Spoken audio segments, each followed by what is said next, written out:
Hello बच्चों, welcome back. आप सबका स्वागत है। हाफ ईयरली मैराथन में केमिस्ट्री की सीरीज की बात करते हैं। सारा का सारा रिवीजन एक वीडियो में हो जाएगा आपका। कंप्लीट केमिस्ट्री, बायोलॉजी हम ऑलरेडी कर चुके हैं, तो आप चैनल पर जाकर वो वीडियो अगर आपने अभी तक नहीं देखी है तो देख सकते हैं। इसके साथ साथ आपको इस तरह से पीवाईक्यू, सारे के सारे नोट्स, जो भी आपको रिक्वायरमेंट हो आप फटाफट कमेंट सेक्शन में लिख दीजिए and you will get everything. ये केमिकल रिएक्शन की ट्रांसफॉर्मेशन है सब्सटेंसेस का एक फॉर्म से अनदर फॉर्म में। जैसे आपने देखा होगा कि जो हमारे आयरन आर्टिकल होते हैं, लोहे की जो चीजें होती हैं, अगर वो बाहर रहे, एटमॉस्फेयर के कांटेक्ट में रहती हैं तो उनमें जंग लग जाती है, रस्टिंग ऑफ आयरन हो जाती है। या और भी सिंपल एग्जांपल आप देखें कि मिल्क से जो कर्ड फॉर्मेशन होती है, that is also a chemical reaction. और दूसरा वर्ड आता है केमिकल इक्वेशन। बेटा कि जो केमिकल रिएक्शन है उसको सिंबल और फॉर्मूलाज के हेल्प से रिप्रेजेंट करना, that is known as chemical equation. अब जब केमिकल इक्वेशन की बात करते हैं तो उसमें दो चीजें होती है, रिएक्टेंट एंड प्रोडक्ट। कि जो स्टार्टिंग मटेरियल होता है, जैसे यहां इस रिएक्शन में आप देख पा रहे होंगे कि मैग्नीशियम और ऑक्सीजन ये स्टार्टिंग मटेरियल है, तो इसको हम क्या कहेंगे, रिएक्टेंट। और ये दोनों रिएक्टेंट मिलके एक सिंगल प्रोडक्ट बना रहे हैं, सिंगल चीज बना रहे हैं, मैग्नीशियम ऑक्साइड बना रहे हैं, तो क्या हो गया, प्रोडक्ट। अब नेचर में कोई भी केमिकल रिएक्शन हुई, ये हमें कैसे पता चले, उसके कुछ फीचर्स होते हैं, पैरामीटर्स होते हैं, कैरेक्टरिस्टिक्स होती हैं। तो या तो चेंज में, कलर में चेंज आए, जैसे कॉपर सल्फेट ब्लू कलर का होता है, लेकिन उससे जब आयरन सल्फेट की फॉर्मेशन होती है तो ब्लू ग्रीन कलर का हो जाता है। उस केमिकल रिएक्शन प्रोसेस में टेम्परेचर चेंज हो, हीट या तो रिलीज हो या हीट एब्जॉर्ब हो, तो एक्सोथर्मिक या एंडोथर्मिक रिएक्शन होती है, आगे हम बात करेंगे। उनके फिजिकल स्टेट में चेंज हो कि गैस लिक्विड में चेंज हो जाए, लिक्विड सॉलिड में चेंज हो जाए, वाटर बेस्ट एग्जांपल है। या कोई पर्टिकुलर गैस इवॉल्व हो, जिंक और हाइड्रोजन सल्फाइड, ये रिएक्शन आप देख रहे हो, हाइड्रोजन गैस रिलीज हो रही है। प्रेसिपिटेट फॉर्मेशन जब भी होगी बेटा, आप याद रखना उसको पीपीटी से लिखा जाएगा। सॉलिड होता है और पीपीटी से भी लिखा जाता है। और ये मैं जो बता रहा था, अगर एनर्जी रिलीज होती है तो एक्सोथर्मिक और यूटिलाइज होती है तो एंडोथर्मिक। इसमें आप बिल्कुल सिंपल दो चीजें याद रख ले, फोटोसिंथेसिस एंड रेस्पिरेशन। फोटोसिंथेसिस में एनर्जी यूज होती है और ग्लूकोज की फॉर्मेशन होती है, और रेस्पिरेशन में ब्रेकडाउन होता है, ऑक्सीडेशन होता है ग्लूकोज मॉलिक्यूल्स का to produce energy for various metabolic activities. तो इसीलिए फोटोसिंथेसिस को ऑपोजिट कहा जाता है रेस्पिरेशन के लिए। अब बैलेंस्ड इक्वेशन क्या है, हमने मैग्नीशियम और ऑक्सीजन को मिला के मैग्नीशियम ऑक्साइड तो बना दिया, लेकिन ऐसी इक्वेशन जिसमें जो रिएक्टेंट मॉलिक्यूल हैं या जो लेफ्ट हैंड साइड में जो मॉलिक्यूल्स हैं, एटम्स हैं, उनका नंबर बराबर हो प्रोडक्ट साइड में, राइट हैंड साइड में जो एटम प्रेजेंट है उसके, तो ऐसी इक्वेशन को बैलेंस केमिकल इक्वेशन कहेंगे। तो हमारे पास मैग्नीशियम था, ऑक्सीजन थी और मैग्नीशियम ऑक्साइड की फॉर्मेशन होगी, लेकिन यहां पे आप देखिए O2 है, यहां पे सिर्फ एक ही ऑक्सीजन है। तो बैलेंस करने के लिए क्या किया हमने, उसको 2 से मल्टीप्लाई किया। अब यहां पे 2 से मल्टीप्लाई किया तो 2 मैग्नीशियम हो गए, तो इसको कंपनसेट करने के लिए प्रोडक्ट साइड में भी 2 से हमने मल्टीप्लाई किया। उसके कुछ रूल्स हैं, कुछ स्टेप्स हैं कैसे की जाती है केमिकल इक्वेशन बैलेंस्ड। तो सबसे पहले बॉक्सेस ड्रॉ कर लेते हैं हर फॉर्मूला के चारों तरफ। जैसे आयन है, वाटर है, आयन ऑक्साइड बना और हाइड्रोजन गैस, तो ये चारों के चारों तरफ हमने बॉक्सेस बना ली। ये पहला स्टेप हो गया। कुछ चेंज नहीं करना है बॉक्स के अंदर, कुछ चेंज नहीं करना है। जब हम बैलेंस करेंगे तब भी जो भी चेंज होगा उसके बाहर होगा। सेकंड स्टेप में हम क्या करेंगे, जितने भी एटम्स हैं डिफरेंट एलिमेंट्स के, उनको लिख लेंगे। अब 3 है, यहाँ पे आयन है, हाइड्रोजन है और ऑक्सीजन है, तो रिएक्टेंट साइड में भी और प्रोडक्ट साइड में भी। ये सेकंड स्टेप हो गया। अब थर्ड स्टेप में जब हम बैलेंसिंग स्टार्ट करेंगे तो जो कंपाउंड जिसके मैक्सिमम एटम्स हैं वहां से स्टार्ट करते हैं, वो चाहे रिएक्टेंट साइड में है चाहे वो प्रोडक्ट साइड में है। तो यहां पे हमने देखा कि आयन के प्रोडक्ट साइड में 3 एटम है, तो हमने आयन से स्टार्ट कर दिया, राइट, ठीक है। या ऑक्सीजन देख लो, ऑक्सीजन 4 है, सॉरी, तो ऑक्सीजन इनिशियली कहां कितनी है, यहां पे रिएक्टेंट साइड में 1 है और प्रोडक्ट साइड में 4 है, तो 4 से मल्टीप्लाई कर देंगे रिएक्टेंट साइड में। क्लियर, 3 स्टेप हो गए। फोर्थ स्टेप में क्या करेंगे, इक्वलाइज कर देंगे। ये तो हो ही जाएगा कि 4 से मल्टीप्लाई कर देंगे तो पार्शियली बैलेंस इक्वेशन होगी। फोर्थ स्टेप में क्या करेंगे, जो दूसरे एटम है अब उनको बैलेंस करना है। अब किसी को भी पिक कर सकते हैं, मैक्सिमम वाले के बाद किसी को भी पिक कर सकते हैं, राइट। तो यहां पे हमने हाइड्रोजन और जो दूसरे आयन एटम है उनको बैलेंस कर लेना है। तो ये क्या हो जाएगी, पार्शियली बैलेंस इक्वेशन अभी भी। नेक्स्ट स्टेप में बच्चों क्या करेंगे, चेक करेंगे कि जो हमारे दूसरे और तीसरे एटम है वो बैलेंस हो गए हैं कि नहीं हो गए। जब तक वो बैलेंस नहीं होंगे हम 6 स्टेप की तरफ नहीं जाएंगे। अब 6 स्टेप में क्या करेंगे, अगेन चेक करेंगे correctness of balance equation, count कर लेंगे। तो यहां देखिए Fe सबसे सॉरी ऑक्सीजन हमने किया था सबसे पहले, 4 ऑक्सीजन 4 ऑक्सीजन, 3 Fe इधर हो गए 3 Fe इधर हो गए। अब हाइड्रोजन यहाँ पे 4 × 2 8 है, यहाँ पे भी 4 × 2 8 है, तो ये बैलेंस केमिकल इक्वेशन होगी। ठीक है, ये हिट एंड ट्रायल मेथड कहलाता है, ठीक है ना। अब कुछ और इंफॉर्मेशन अगर हम उसमें पुट कर दें तो हमारी जो बैलेंस इक्वेशन है वो और ज्यादा इफेक्टिव हो जाएगी। तो फिजिकल स्टेट मेंशन कर सकते हैं, सॉलिड, लिक्विड या गैस या एक्वस सॉल्यूशन या प्रेसिपिटेट फॉर्मेशन। कंसंट्रेशन, कंसंट्रेटेड है कि डाइल्यूट है, एक्सोथर्मिक है या एंडोथर्मिक है, हीट रिलीज हो रही है या हीट इवोल्व हो रही है, तो इसको इस तरह से लिख सकते हैं।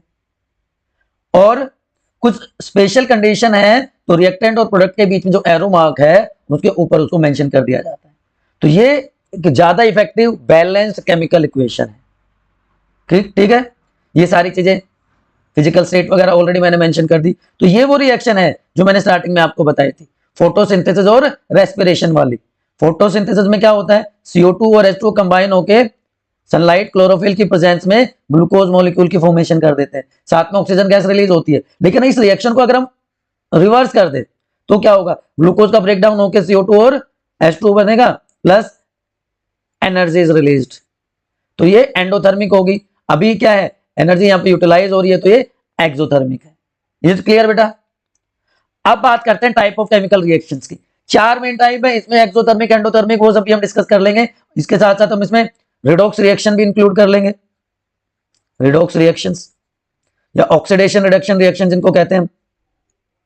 तो एक एक करके बात कर लेते हैं।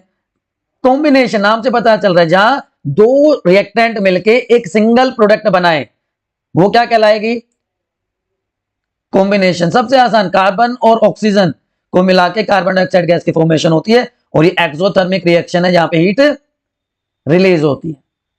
हीट रिलीज को आप इस तरह से चेक कर सकते हैं कि अगर आप वेसल में ले रहे हैं, बीकर में ले रहे हैं, आप उसको टच करेंगे तो वो फील होगा, आपको गर्म हो जाएगा वो। तो एक्सोथर्मिक रिएक्शन जहां पे हीट रिलीज हो रही है प्रोडक्ट फॉर्मेशन के साथ साथ।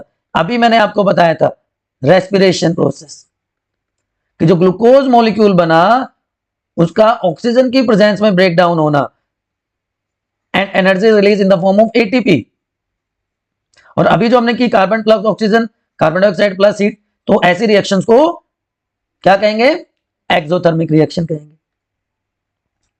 एंडोथर्मिक इसका अपोजिट हो जाएगा, थर्मल डिकम्पोजिशन आगे हम पढ़ेंगे, उसके ये दोनों रिएक्शंस हैं कि अगर व्हाइट सिल्वर क्लोराइड को, ये सिल्वर क्लोराइड है, इस सिल्वर क्लोराइड को अगर हम सनलाइट में रख दें तो कुछ देर के बाद क्या होगा, ड्यू टू डिकम्पोजिशन ये सिल्वर में कन्वर्ट हो जाएगा, क्लोरीन गैस रिलीज हो जाएगी। सिमिलरली फॉर सिल्वर ब्रोमाइड, ये क्योंकि यहां पे एनर्जी यूटिलाइज हुई, सनलाइट की हीट एनर्जी यूटिलाइज हुई, तो ये एंडोथर्मिक, एंडो में अंदर, एक्सो में बाहर, सिंपल है।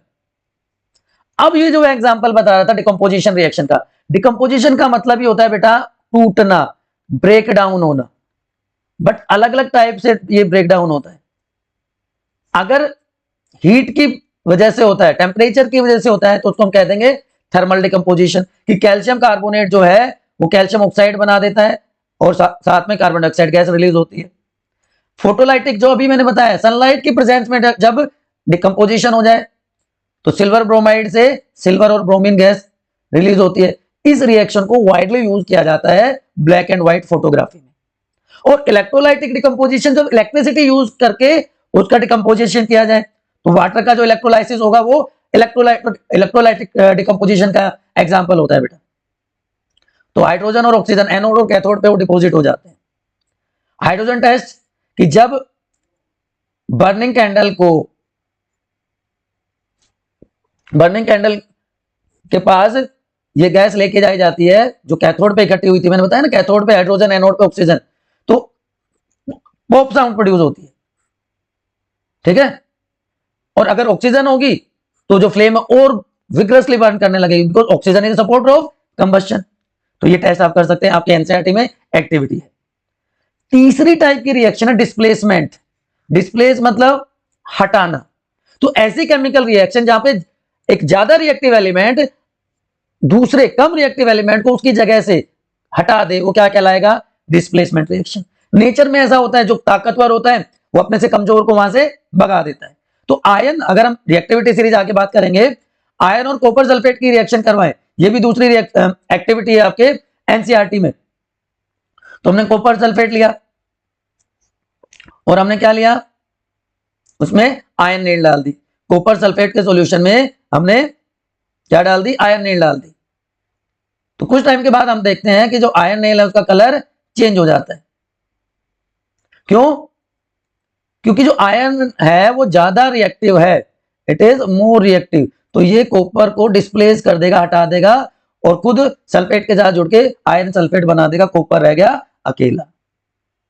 ठीक है, तो यहां से आप याद रख लेना, हाइड्रोजन के साथ कंपैरिजन करना है सबसे पहली बात। तो जो हाइड्रोजन से ऊपर वो सारे मोर रिएक्टिव, जो हाइड्रोजन से नीचे वो लेस रिएक्टिव।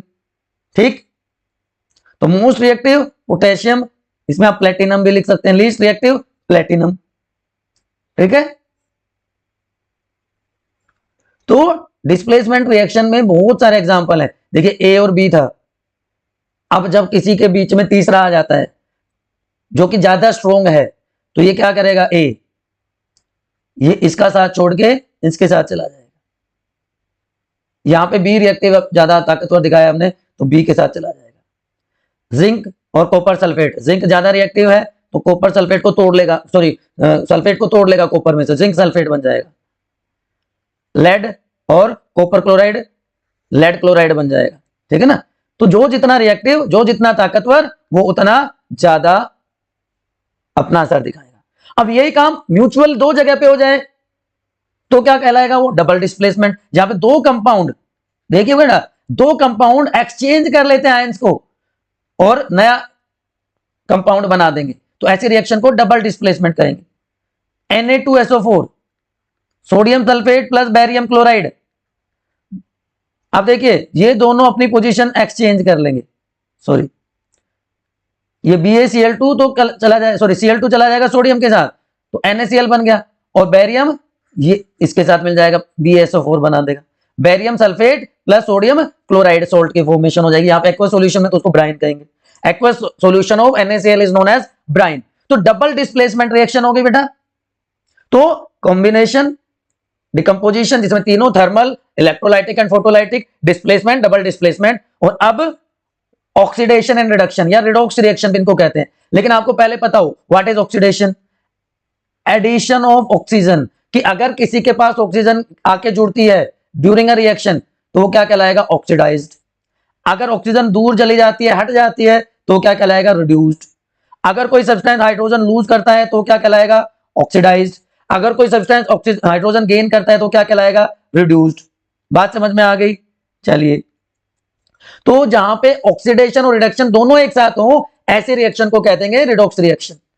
कॉपर ऑक्साइड की रिएक्शन हाइड्रोजन के साथ, देखिए इसके साथ ऑक्सीजन जुड़ी हुई है, यहां पे आपको दिख रहा है, इसमें ऑक्सीजन प्रेजेंट है, लेकिन यहां पे ऑक्सीजन नहीं है इसके साथ, तो इसमें से ऑक्सीजन हट गई, तो क्या हो गया? रिडक्शन। तो जो ऑक्सीजन हटाता है वो ऑक्सीडाइजिंग एजेंट, वो क्या हो जाएगा? Oxidising agent.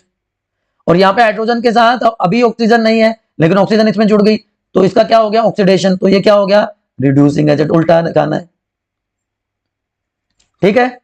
तो oxidation, addition of oxygen, reduction, removal of oxygen, simple. अब ये ऑक्सीडेशन की वजह से ये रिएक्शन होती है कि जो हमारे प्योर मेटल्स हैं वो जब एटमॉस्फेयर के कांटेक्ट में आते हैं, चाहे वो एयर है या मॉइस्चर है या किसी केमिकल एसिड के कांटेक्ट में आते हैं, तो उनकी सरफेस पे एक अलग लेयर बन जाती है, जिसकी वजह से उस प्योर मेटल का ग्रेजुअल, धीरे धीरे डिस्ट्रक्शन शुरू हो जाता है।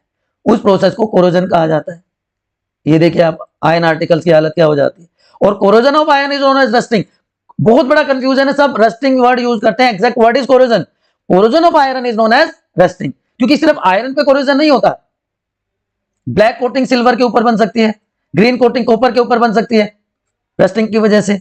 तो ये इफेक्ट्स हैं ऑक्सीडेशन के, इफेक्ट्स ऑफ ऑक्सीडेशन, याद रहेगा।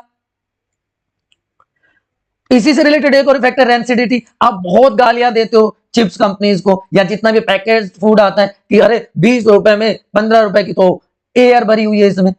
ऐसा नहीं है बेटा, अगर फैटी ऑयली सब्सटेंसेस को बहुत लंबे टाइम तक ओपन एयर में रखा जाएगा, ओपन में रखा जाएगा तो ऑक्सीडाइज हो जाते हैं और उनका जो टेस्ट है, उनकी जो स्मेल है वो चेंज हो जाती है। इस प्रोसेस को रेंसिडिटी कहा जाता है, ठीक है ना। ये ऑक्सीडेटिव स्ट्रेस की वजह से होता है। तो हम उसको कैसे रोक सकते हैं? एयर टाइट कंटेनर्स में रख सकते हैं, नाइट्रोजन फिलिंग कर सकते हैं, लो टेम्परेचर पे रेफ्रिजरेटर्स में रख सकते हैं, या एंटीऑक्सीडेंट्स मिला सकते हैं। तो रेंसिडिटी बुरी चीज है, खराब चीज है, उससे बचाने के लिए वो नाइट्रोजन फिलिंग की जाती है, ना कि आपको बेवकूफ बनाने के लिए, ठीक है बेटा। तो ये आपका पहले चैप्टर का पूरा समरी है। अब आपको एक छोटा सा टास्क दे रहा हूं, ये दोनों रिएक्शंस हैं, इनको बैलेंस करके फटाफट कमेंट सेक्शन में लिखिए, फटाफट। तब तक हम चलते हैं अगले चैप्टर की तरफ, that is acid basis and salts, ठीक है ना बेटा मेरे। ये चैप्टर 2 है आपका, और आपको वो इक्वेशन कहां पे भेजनी है? आपके स्टडी डेस्टिनेशन बायोनीति के कमेंट सेक्शन में, ठीक। तो एसिड क्या होता है? आप ज्यादा नहीं तो 8th क्लास से तो पढ़ते यार, कि जो सोर हो टेस्ट में, ब्लू लिटमस को रेड कर दें, हाइड्रोजन आयन दें एक्वस सॉल्यूशन में, और मेटल्स को कोरोड कर दें, अभी थोड़ी देर पहले मैंने बताया। ऐसे सब्सटेंसेस को, ऐसे केमिकल्स को एसिड कहा जाता है। अब स्ट्रॉन्ग एसिड या वीक एसिड कैसे होता है? अगर जो हाइड्रोजन आयन की कंसंट्रेशन है एक्वस सॉल्यूशन में ज्यादा हो तो strong acid, HCl strongest acid है, सल्फ्यूरिक एसिड। उसके अलावा ऑक्सैलिक एसिड, लैक्टिक एसिड जो कि कर्ड में प्रेजेंट होता है, ये वीक एसिड कहलाते हैं। कंसंट्रेटेड ज्यादा एसिड लेस वाटर, और डाइल्यूटेड ज्यादा वाटर कम एसिड। और एक चीज और याद रख लो, यहीं पे आपको बता देता हूं, डाइल्यूशन क्या होता है कि एसिड में वाटर को मिलाना, दैट इज कॉल्ड डाइल्यूशन। तो एसिड में वाटर मिलाते हैं या वाटर में एसिड? उल्टा है, वाटर को पहले लिया जाता है और उसमें धीरे धीरे एसिड ऐड किया जाता है, बिकॉज हाईली एक्सोथर्मिक रिएक्शन होती है। जैसे ही वाटर में एसिड मिलाएंगे हीट इवॉल्व होती है, टेम्परेचर भी राइज हो जाता है। तो अगर एसिड हम ज्यादा अमाउंट में ले लें तो वो जो बीकर है, जो फ्लास्क है, वो बर्स्ट भी कर सकता है। इसलिए वाटर में एसिड मिलाया जाता है, ना कि एसिड में वाटर। अब बेस उल्टा, bitter in taste, red litmus को blue, hydroxide ion OH ions produce करते हैं, स्लिपरी और सोपी इन टच। ऐसे strong base, sodium hydroxide, potassium hydroxide, calcium hydroxide, ammonium hydroxide weak हो जाएगा। तो ऐसे bases which are soluble in water, they are known as alkali. तो all alkalis are not bases, या all bases are not alkalis, all bases are not alkalis, all bases are not alkali, क्योंकि सारे के सारे base water soluble नहीं होते हैं। ये क्विक कंपैरिजन आप देख लीजिए, और ये बहुत बहुत इंपॉर्टेंट, बहुत बहुत इंपॉर्टेंट एनसीईआरटी की टेबल है, बहुत इंपॉर्टेंट है बेटा, मिस नहीं कर सकते आप। तो ये कंपैरिजन फटाफट स्क्रीनशॉट ले लो या समरी शीट में लिख लो फटाफट। तब तक हम आगे चलते हैं कि स्ट्रेंथ कैसे पता चलती है एसिड और बेस की। डाइल्यूशन मैंने बताया कि जब वाटर मिक्स किया जाएगा एसिड या बेस में तो उसको हम कह देंगे डाइल्यूशन। तो उसकी वजह से वॉल्यूम बढ़ जाएगा आयंस का, तो यह या तो ज्यादा कंसंट्रेटेड हो जाएंगे या कम कंसंट्रेटेड। डाइल्यूट में कम होगा, कंसंट्रेटेड में एसिड ज्यादा अमाउंट में होगा। ये वाला डाइल्यूशन मैंने बताया था अभी आपको। Acid is added to water. तो स्ट्रेंथ जो है वो एक मेथड है, उसकी हेल्प से मेजर कर सकते हैं, जिसको यूनिवर्सल इंडिकेटर कहते हैं, ठीक है। जो 7 है उसको न्यूट्रल पीएच माना जाता है। पीएच का मतलब होता है पॉन्टेज hydrogen ion concentration in a solution. ये पीएच इसके मेजर का तरीका है। तो 7 न्यूट्रल, 7 से कम सारे एसिडिक, और 7 से ज्यादा सारे बेसिक। क्लियर। अब इंडिकेटर भी अलग अलग टाइप के होते हैं। नेचुरल इंडिकेटर नाम से पता चल रहा है, जो हमारे नेचर प्रोवाइड कर दे। लिटमस लाइकेन से मिलता है, सबसे कॉमनली यूज किया जाता है लिटमस टेस्ट, है ना। नॉर्मली ये कैसा होता है, पेल पर्पल कलर का, एसिड के साथ रेड कलर का हो जाएगा और बेस के साथ ब्लू कलर का, है ना। हाइड्रोजीनिया के फ्लावर्स होते हैं, ब्लू कलर के होते हैं, तो एसिड के साथ तो कलर को चेंज नहीं करते, लेकिन बेस के साथ तो पिंक हो जाते हैं। टर्मरिक एसिड को रिएक्ट नहीं करती, येलो ही रहेगी, लेकिन बेस के साथ रेड हो जाएगी। आपने कई बार देखा होगा ना, खाने के दाग लग जाते हैं, दाग अच्छे हैं, ऐड आता है, ठीक है। तो जब उसको हल्दी हल्दी का दाग होता है, वो थोड़ा सा जब साबुन लगाते हैं, बेस लगाते हैं, तो वो रेडिश हो जाता है, वही रीजन है। ओल फैक्ट्री, जो हमारे सेंसेस हैं, ऑर्डर है, स्मेल है, वो बताएं, तो वो क्या कहलाएंगे, ओल फैक्ट्री इंडिकेटर। आप देखोगे अनियन की स्मेल आपको दूर से पता चल जाती है, वेनिला की स्मेल आपको दूर से पता चल जाती है।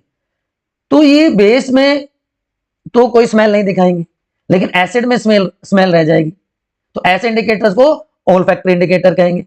सिंथेटिक क्या है, इंसान ने बनाए, फिनोप्थलीन, मिथाइल ऑरेंज, ये बायोलॉजी लैब में कॉमनली यूज होते हैं, स्टेन की तरह यूज होते हैं कलर प्रोड्यूस करने के लिए, जब स्लाइड प्रिपरेशन करते हैं।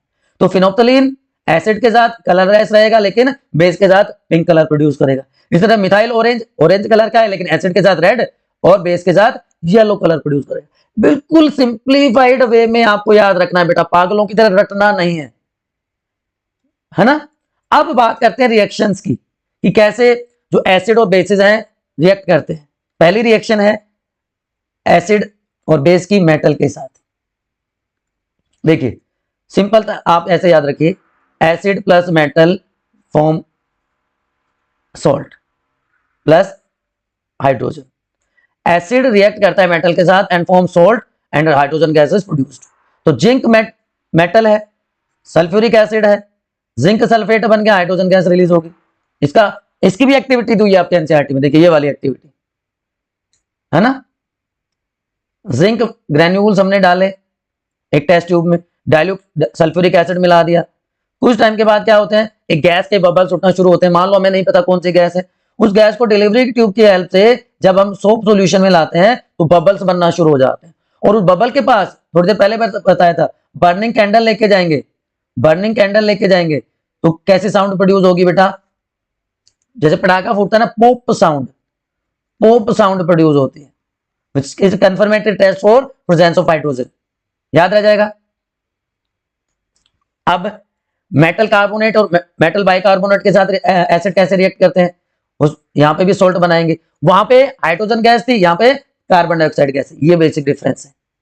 तो सोडियम बाइकार्बोनेट और सोडियम कार्बोनेट, Na2CO3, तो सोडियम कार्बोनेट हो गया, सोडियम कार्बोनेट, और ये सोडियम बाइकार्बोनेट या सोडियम हाइड्रोजन कार्बोनेट भी कह सकते हैं। ये कैल्शियम हाइड्रोक्साइड, जिसको लाइम वाटर कहते हैं, बहुत इंपॉर्टेंट रिएक्शन है कैल्शियम हाइड्रोक्साइड की, कि जब चूने में से पानी कार्बन डाइऑक्साइड गैस पास की जाती है तो व्हाइट प्रेसिपिटेट बन जाता है calcium carbonate,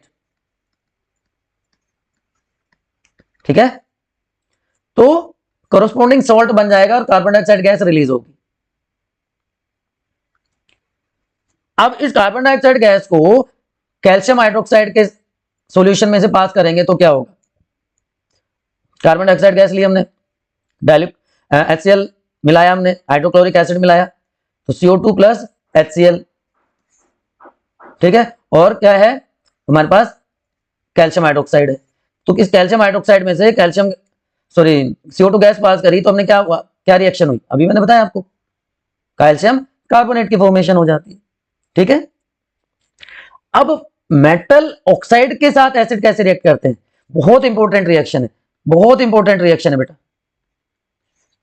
metal oxide plus acid, मोए मोए नहीं करना है, तो क्या बन जाएगा, salt plus water. Hydrochloric acid copper oxide, metal oxide है, मेटल ऑक्साइड्स बेसिक ऑक्साइड्स होते हैं, याद रखना आपको, metal oxides are basic oxide और non metal oxides are acidic, non metal oxides are acidic, याद रहेगा। चलिए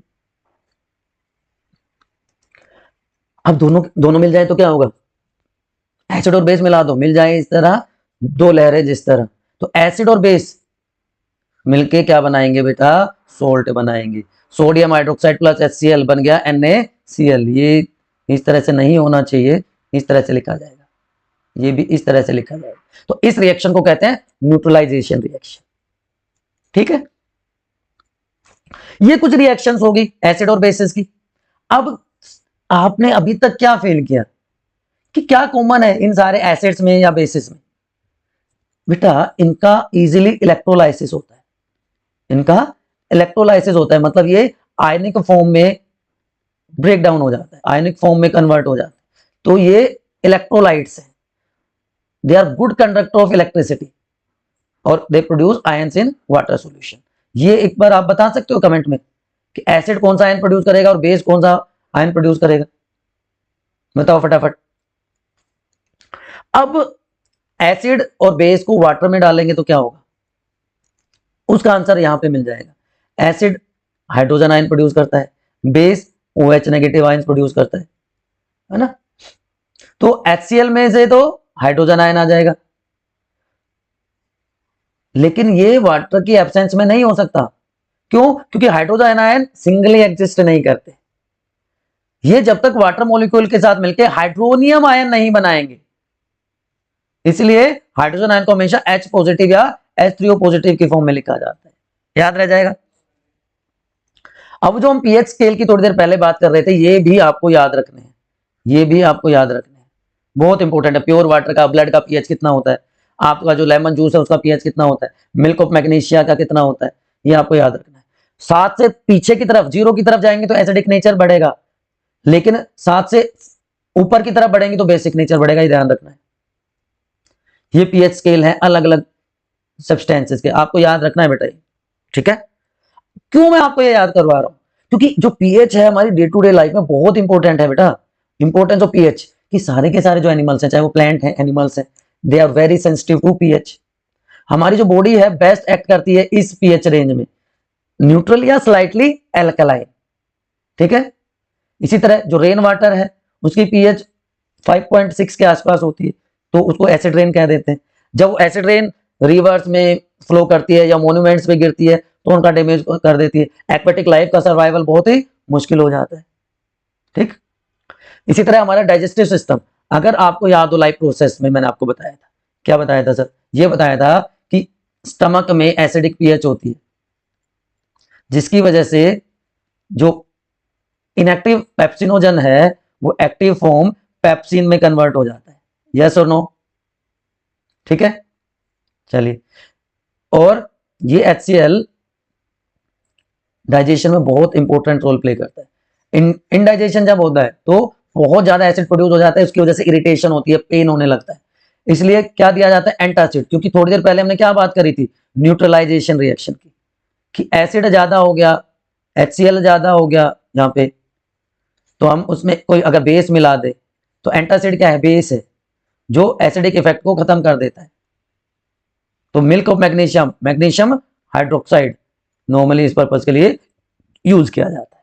और क्या यूज है पीएच का, अगर हमारी माउथ की पीएच 5.5 से कम हो जाए तो बैक्टीरियल एक्शन स्टार्ट हो जाता है, bacterial action start.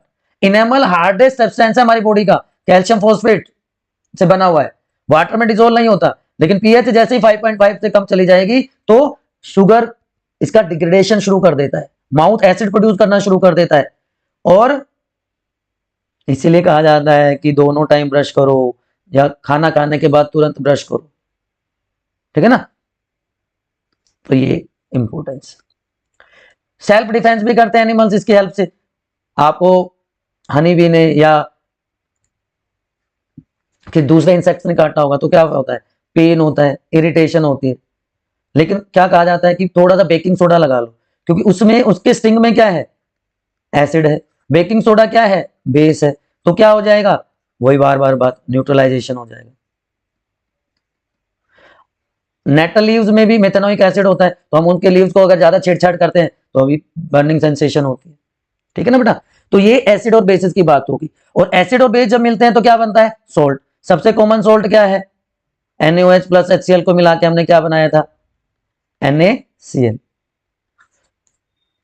Aqueous solution of NaCl is known as brine, याद रहेगा ये भी। अब इससे बहुत सारे प्रोडक्ट्स बनते हैं, ये सारे आपको बनाने हैं, इनके यूजेज आपको पता होने हैं, ठीक है। यहां से भी आप याद रख सकते हो, एक एक करके डिस्कस कर लेते हैं। सोडियम हाइड्रोक्साइड बेस है, ठीक है। तो ये कैसे बनता है, इस प्रोसेस को कहा जाता है क्लोर एल्कली प्रोसेस। मार्क कर लो, इसमें से कुछ ना कुछ जरूर पूछा जाएगा। तो जब इलेक्ट्रिसिटी पास की जाती है एक्वस सॉल्यूशन में से NaCl की, ये वाटर, चलो वाटर है यहाँ पे तो एक्वस हो गया, तो सोडियम हाइड्रोक्साइड बनता है, बेस बनता है, साथ में क्लोरीन गैस और हाइड्रोजन गैस रिलीज होती है, ठीक है। क्लोर का मतलब chlorine alkali, the base which is soluble in water, इसलिए इसको क्लोर एल्कली कहा गया है। Chlor for chlorine, alkali base which is soluble in water. तो इसके कॉमन यूजेज आप यहां से देख सकते हैं, याद कर सकते हैं। अब ये क्लोर एल्कली प्रोसेस में क्या हुआ, ये हुआ जी कि NaCl और वाटर को हमने मिला दिया, सोडियम हाइड्रोक्साइड बन गया, बेस बन गया, साथ में दो गैसेस रिलीज हुई। ये एनसीईआरटी का बहुत इंपॉर्टेंट डायग्राम है।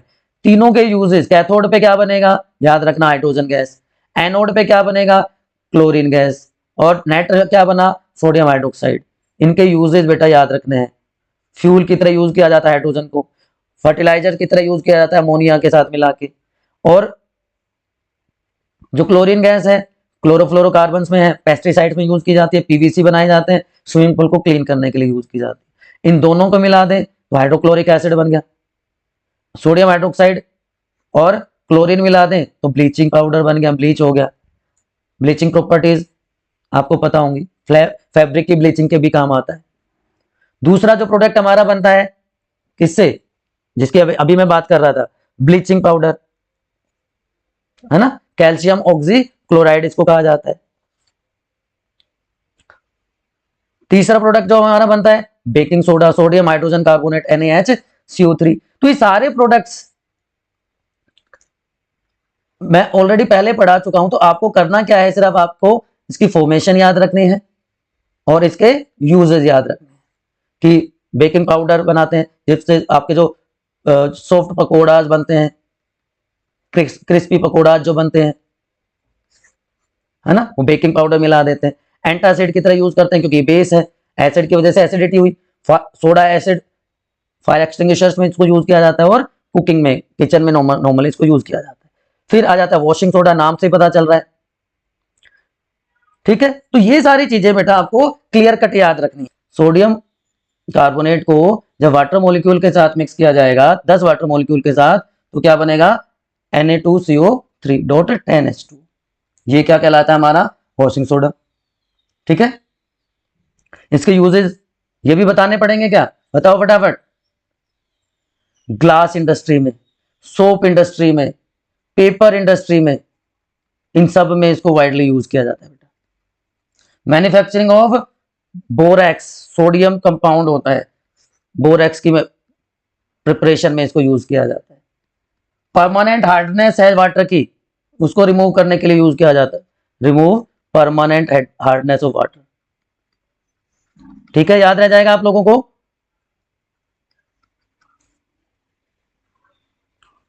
अब इसमें जो 10 वाटर मॉलिक्यूल है इसके बारे में बताऊंगा, इनको कहते हैं वाटर ऑफ क्रिस्टलाइजेशन। लेकिन उससे पहले बेकिंग सोडा, बहुत सारे लोगों को हो सकता है इसका फॉर्मूला ही ना पता हो, NaHCO3। चलो फॉर्मूला तो यहां से देख लोगे आप, बनता कैसे है कि NaCl को जब अमोनिया के साथ प्लस वाटर के साथ कार्बन डाइऑक्साइड के साथ रिएक्ट करवाया जाएगा तो क्या बनेगा, क्या बनेगा,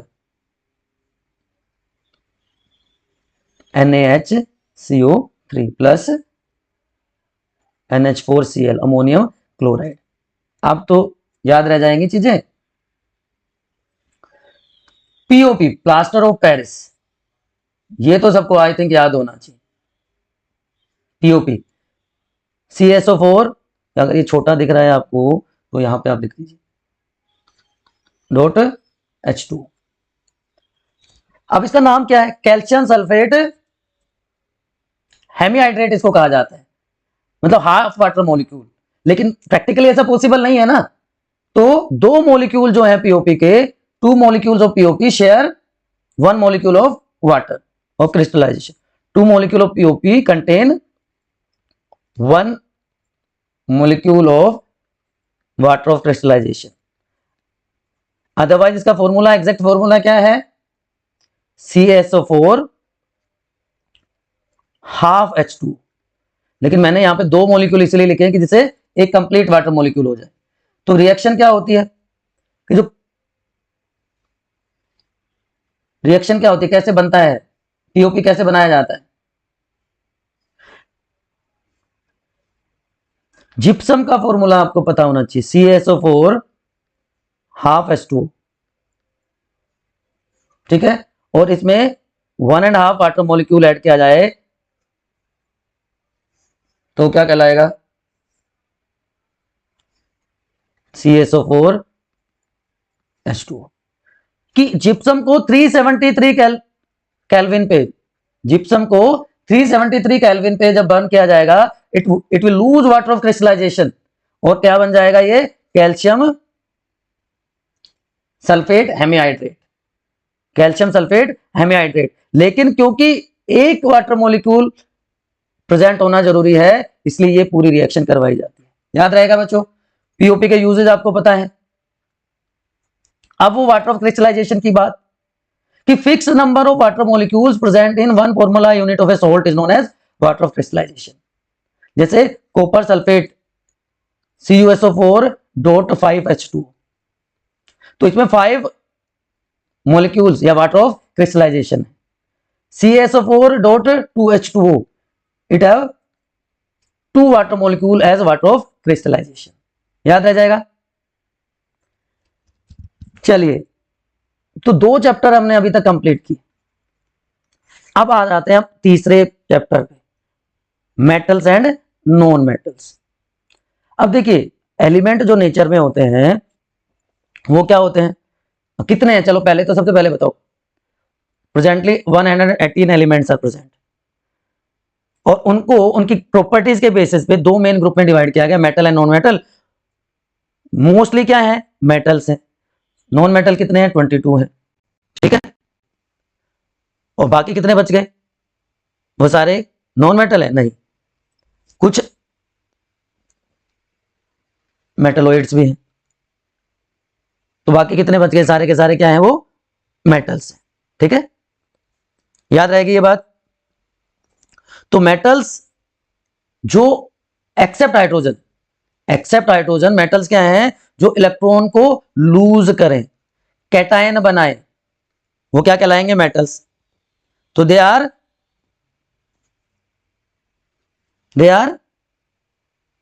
क्या करेंगे? वो मेटल्स क्या करेंगे, क्या बनाएंगे? इलेक्ट्रोपॉजिटिव हैं कि इलेक्ट्रोनेगेटिव हैं? इलेक्ट्रोपॉजिटिव नेचर बनाएंगे, इलेक्ट्रोपॉजिटिव. नॉन मेटल उल्टा कर दो, गेन इलेक्ट्रॉन, वो इलेक्ट्रॉन को गेन करेंगे, एनायन बना देंगे, और गेन कर रहे हैं तो कैसे? इलेक्ट्रोनेगेटिव है. मेटलोइड्स जिसमें दोनों प्रॉपर्टी हो, मेटल की भी नॉन मेटल की भी, तो ये नॉन मेटल्स हैं.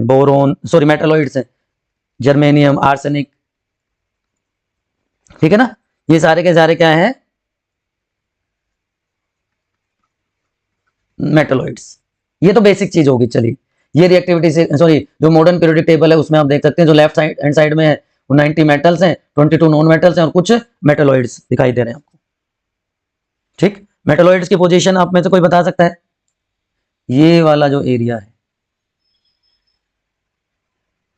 ये एरिया जो है, दिस इज फॉर मेटलोइड्स. याद रह जाएगा. अब फिजिकल प्रॉपर्टीज की बात करें मेटल और नॉन मेटल की, आप 6 क्लास से पढ़ते आ रहे हो, मैं बहुत ज्यादा डिटेल में इसके नहीं जाऊंगा बेटा. ये जो कंपैरिजन चार्ट है, इससे आपको चीजें क्रिस्टल क्लियर हो जाएंगी. यहां पे मैंने एक्सेप्शन भी मेंशन कर दिए हैं कि सॉलिड होते हैं मेटल्स, ये सॉलिड और गैसियस स्टेट में होता है, एक्सेप्शन ब्रोमीन है. लश्चरस होते हैं, ये नॉन लश्चरस होंगे, लेकिन आयोडीन और ग्रेफाइट में लश्चर होती है. तो ये सारे के सारे पैरामीटर्स आपको इसी टेबुलर फॉर्म में लिख के याद कर लेने हैं, कोई कंफ्यूजन नहीं होने वाला मेरे बच्चों. ठीक है, पक्का. चलिए, तो ये सारी की सारी प्रॉपर्टीज जो साउंड प्रोड्यूसिंग है, कि जब मेटल को किसी हार्ड सरफेस से स्ट्राइक किया जाता है, मारा जाता है तो वो साउंड प्रोड्यूस करते हैं, that is known as sonorous nature. Non metal में ऐसा नहीं होता है। मेटल्स की डेंसिटी बहुत ज्यादा होती है, लेकिन सोडियम तो इतना सॉफ्ट होता है कि नाइफ से काट सकते हैं, राइट। तो ये सारे के सारे आपको याद रखनी है, और याद रखने के बाद फटाफट इसी फॉर्म में इस यहाँ पे इस टेबल को आपको फिल करना है मेरे लिए, इस टेबल को आपको फिल करना है, ठीक है ना बेटा। कितने बच्चे फटाफट कमेंट सेक्शन में बताइए कितने बच्चे ये टेबल फिल कर सकते हैं। एक तरफ आपको मेटल लिख लेना है, एक तरफ non metal, metal and non metal की ये टेबल आपको याद करके लिख के कमेंट सेक्शन में भेजना। मेन क्या है वो बात कर लेते हैं, chemical properties, reaction of metal with oxygen. All metal combine with oxygen to form basic oxide. Metal oxides are basic oxides, याद रहेगा। तो copper plus oxygen copper oxide बन गया, aluminium plus oxide aluminium oxide बन गया। अब ये metal oxide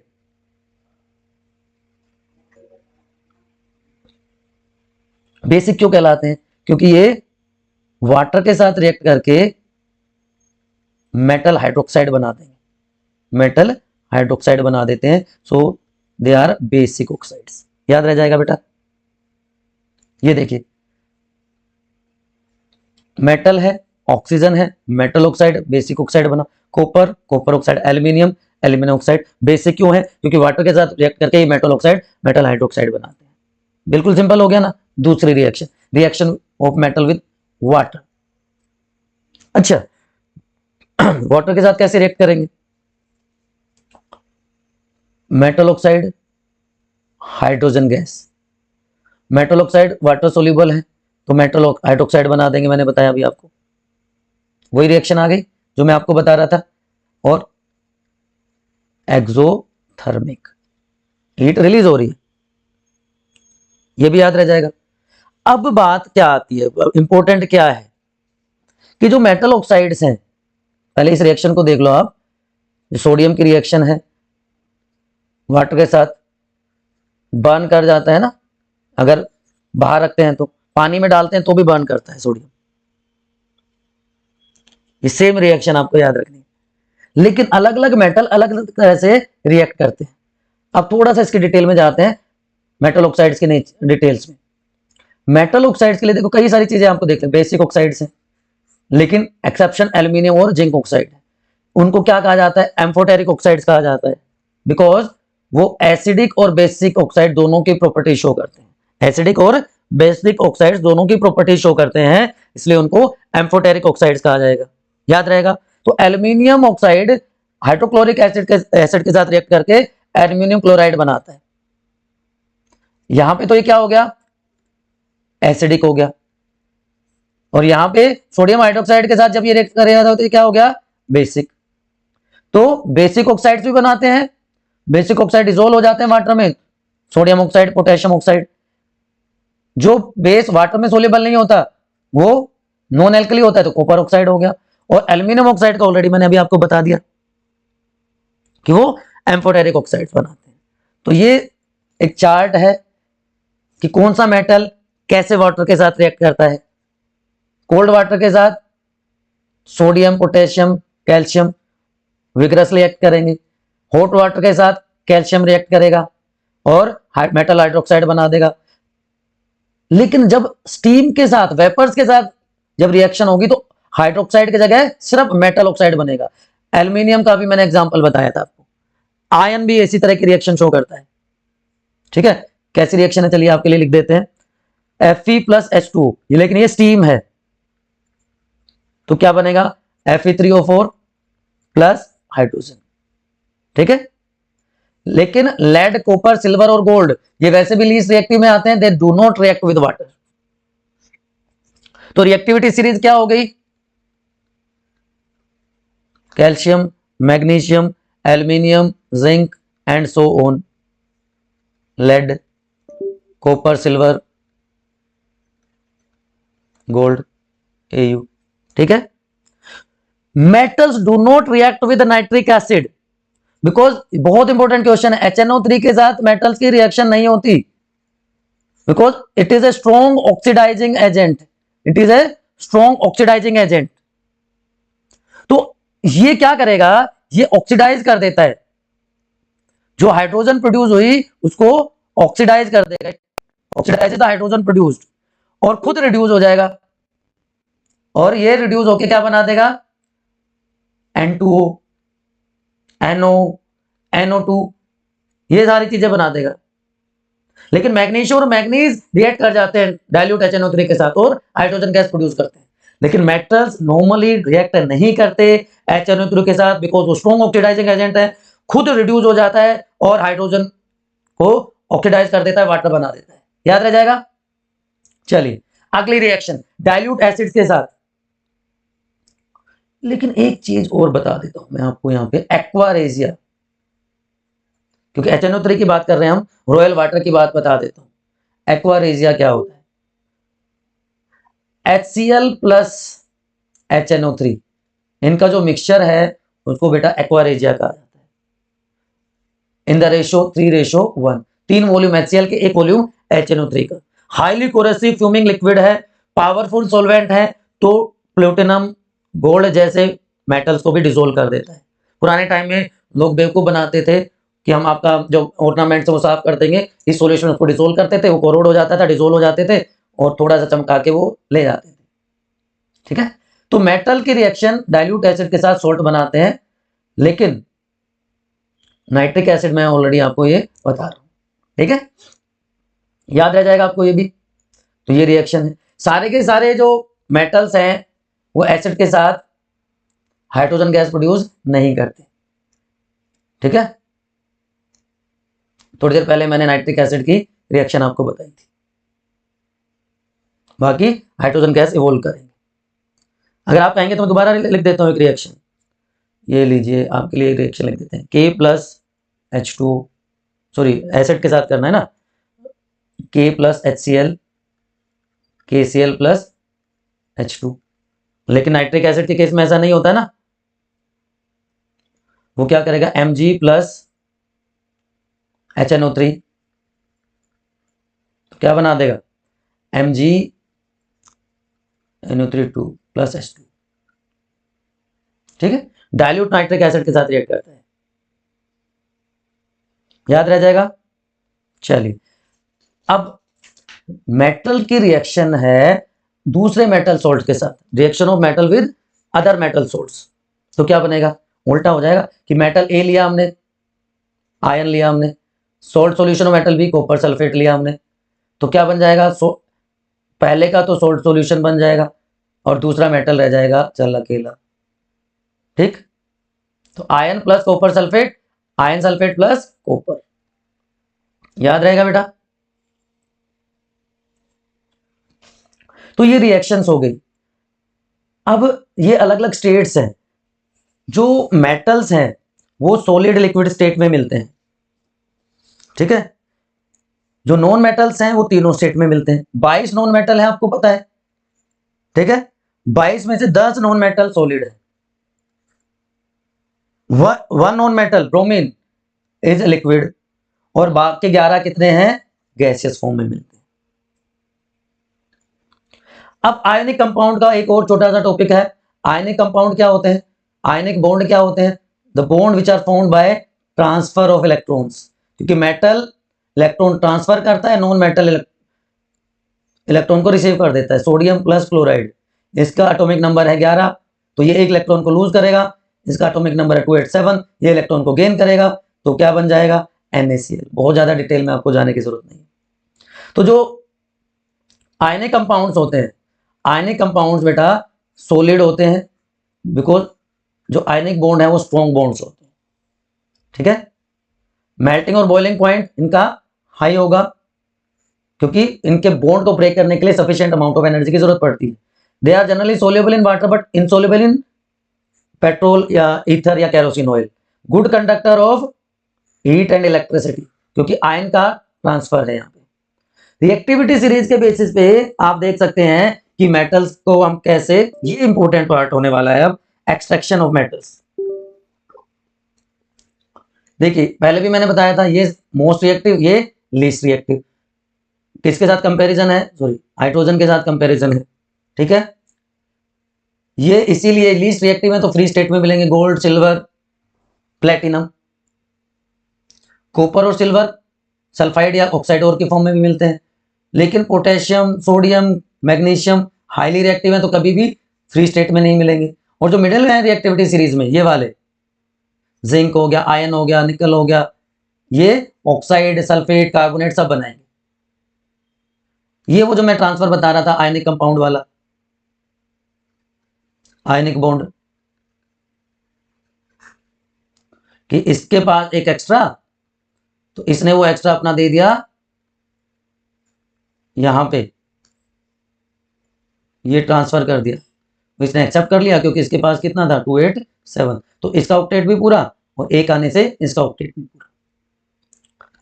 extraction of metals, metals, minerals, ores, gang, ये 3 वर्ड आपको क्रिस्टल क्लियर होने चाहिए। जो नेचुरली अर्थ के क्रस्ट में मिलते हैं उनको कहते हैं मिनरल, लेकिन उसमें बहुत सारी इंप्योरिटीज मिली होती हैं तो उनसे इकोनॉमिकली उनको एक्सट्रैक्ट करना मिनरल को, वो क्या कहलाती है और जो अनवांटेड इंप्योरिटीज हैं वो क्या कहलाएंगी, जिसकी वजह से ये हमें एक्सट्रैक्शन करना पड़ता है, गैंग। तो मिनरल जो मिलता है अर्थ के क्रस्ट में एलिमेंट और कंपाउंड, उसमें से इकोनॉमिकली जो ऑब्टेन करते हैं वो और जो इंप्योरिटीज है वो गैंग। 3 स्टेप में पूरी प्रोसेस होती है, पहले एनरिचमेंट या कंसंट्रेशन ऑफ ओर, उसके बाद एक्सट्रैक्शन, उसके बाद रिफाइनिंग। एनरिचमेंट का मतलब क्या है कि large amount of impurities are present in a ore, जो हम माइनिंग के थ्रू एक्सट्रैक्ट करते हैं, जिनको गैंग पार्टिकल्स कहते हैं। अब एक्सट्रैक्शन से पहले, मेटल के एक्सट्रैक्शन से पहले इनको रिमूव करना जरूरी है, तो बहुत सारे प्रोसेसेस इसके लिए यूज किए जाते हैं, बहुत सारे फिजिकल और केमिकल मेथड्स यूज किए जाते हैं based on the properties of gangue particles. ठीक है, तो ये एनसीईआरटी का फ्लो चार्ट है। अगर हाई रिएक्टिविटी वाले मेटल्स हैं तो उनका इलेक्ट्रोलाइसिस कर देंगे because they are good conductor of electricity, तो प्योर मेटल मिल जाएगा। लो रिएक्टिविटी वाले नॉर्मली अगर सल्फाइड ओर्स हैं तो रोस्टिंग कर देंगे, ऑक्सीजन के साथ उसकी रिएक्शन होती है और मेटल ऑक्साइड मिल जाएंगे, उनको रिफाइनिंग कर देंगे।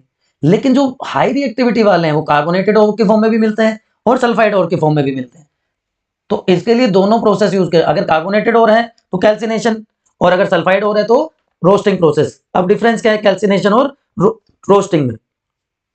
What is the difference between calcination and roasting, बताओ, पढ़ाया हुआ है topic.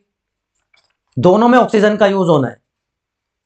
Roasting excess of air, roasting excess of air, और लिमिटेड या absence of air that is calcination. Difference याद आएगा?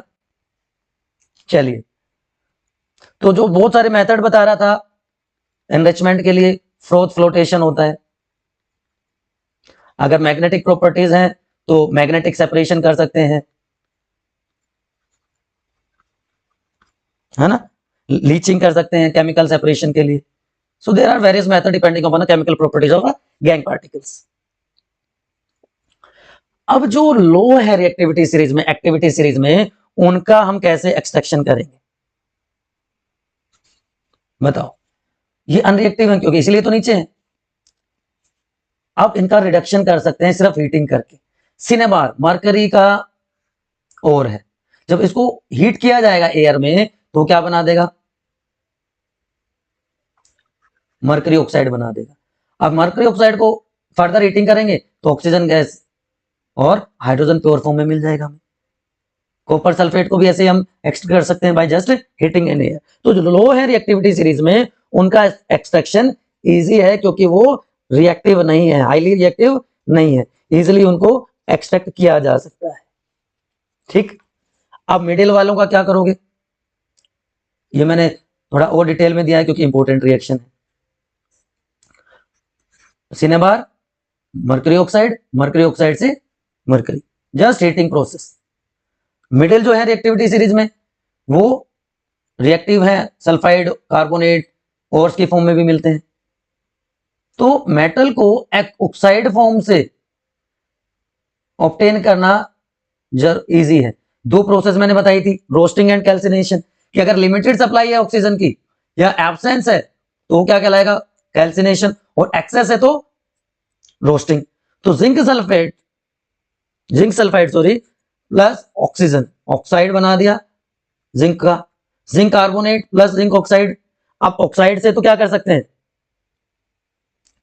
इजिली उसको एक्सट्रैक्ट कर लेंगे ना, जिंक ऑक्साइड हीट कर देंगे तो जिंक प्लस O2 आ जाएगा।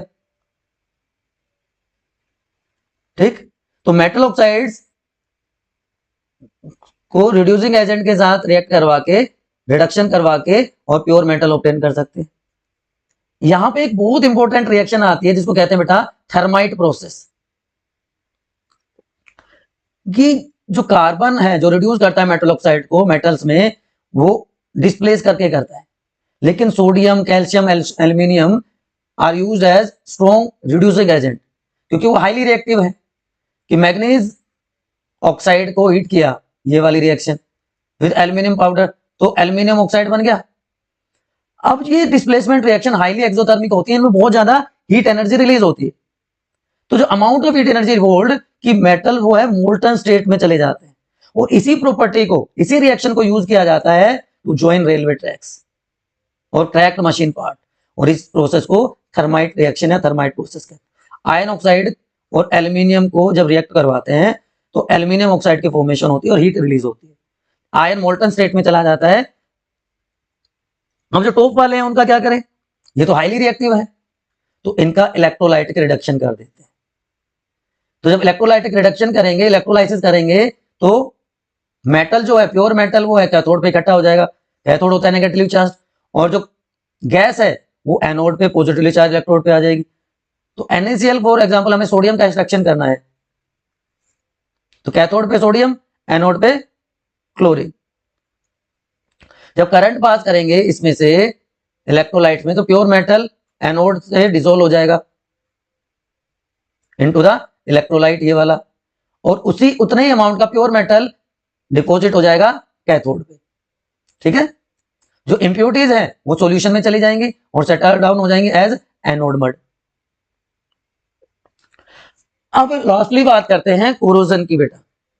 जो मेटल आर्टिकल्स होते हैं, जैसे सिल्वर के आर्टिकल्स होते हैं, वो कुछ टाइम के बाद ब्लैकिश हो जाते हैं जब एटमॉस्फेयर के कांटेक्ट में आते हैं। तो इस प्रोसेस को क्या कहते हैं हम, कोरोजन। थोड़ी देर पहले मैंने बताया था, corrosion of iron is known as rusting, है ना। तो कॉपर रिएक्ट करता है कार्बन डाइऑक्साइड के साथ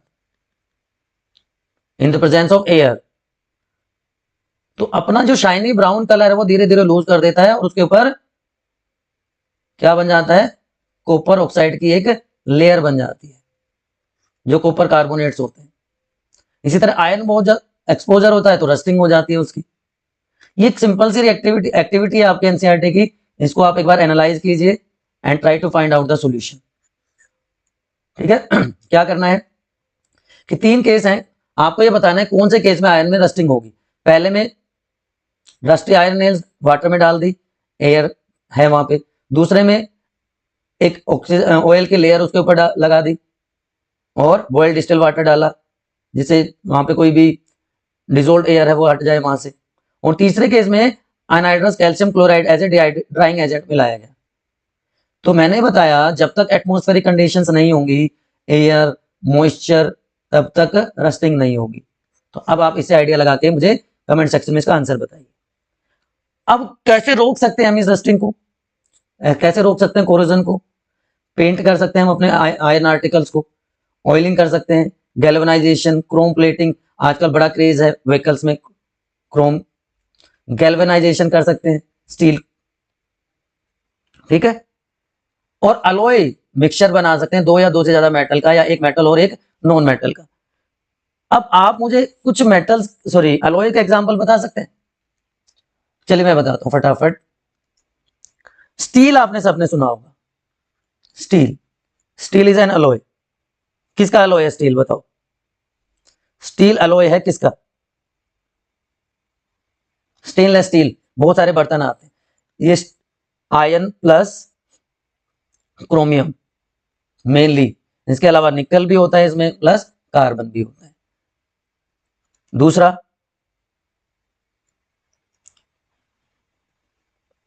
कोई बताओ जो आप ब्रोंज, चलिए ब्रोंज, अभी ओलंपिक्स खत्म हुए, ब्रोंज, कॉपर प्लस